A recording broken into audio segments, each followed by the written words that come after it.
For our sixth and final example, we are going to express the relation below this coordinate plane as a set of ordered pairs of coordinate points, and we're going to fill in the blank appropriately.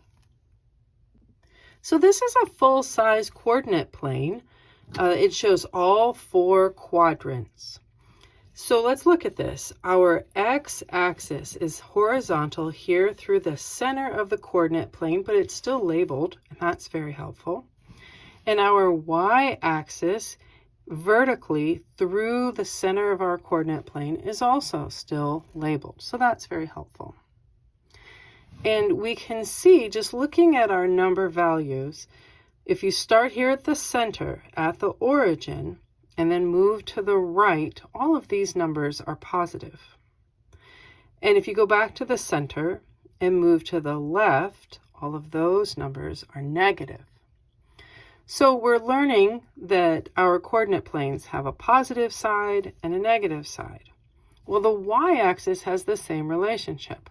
If you come here to the center, to the origin, and you move upward, all of these values are positive. And that makes sense. We usually think of things that go up as positive.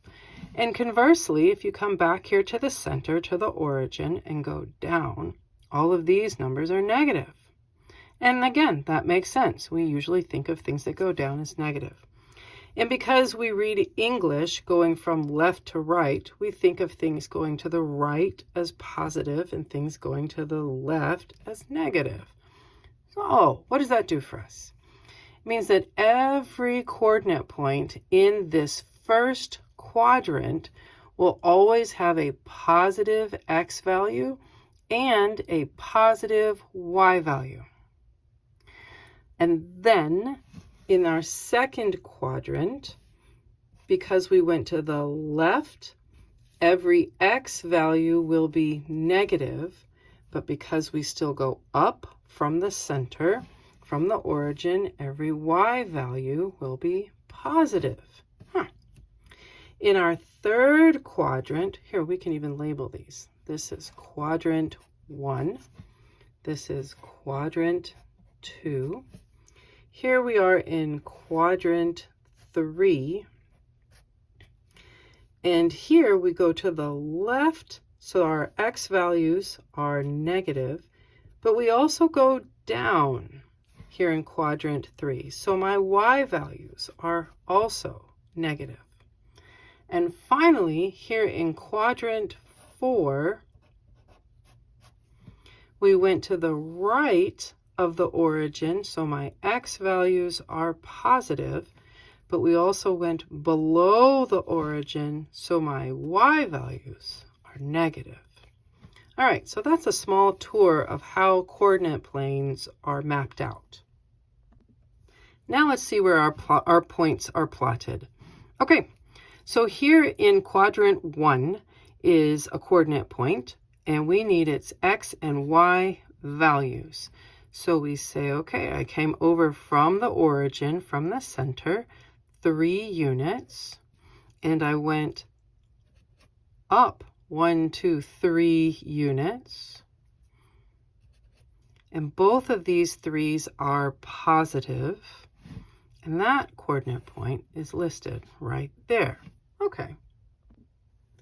In quadrant 2, we went from the origin to the left 1 unit. So that is a -1 to the left. But we went up 1 unit. So that is a +1y.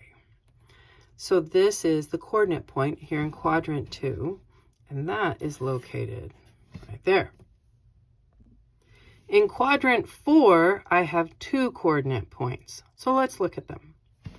This one right here, it went to the right 2 units. So to the right, that's going to be a +2. But it also went down 2 units, which means this has a value, a y value of -2. Okay, so that coordinate point is right up there, which means last but not least, we have one more coordinate point, and here it is. We went to the right 3 units, and to the right is positive, and then we went down 1, 2, 3, 4, 5. This is down -5 units. And that is the coordinate point that we actually need to fill in. So I had a y value of -5, and its corresponding x value is a 3. And there you go.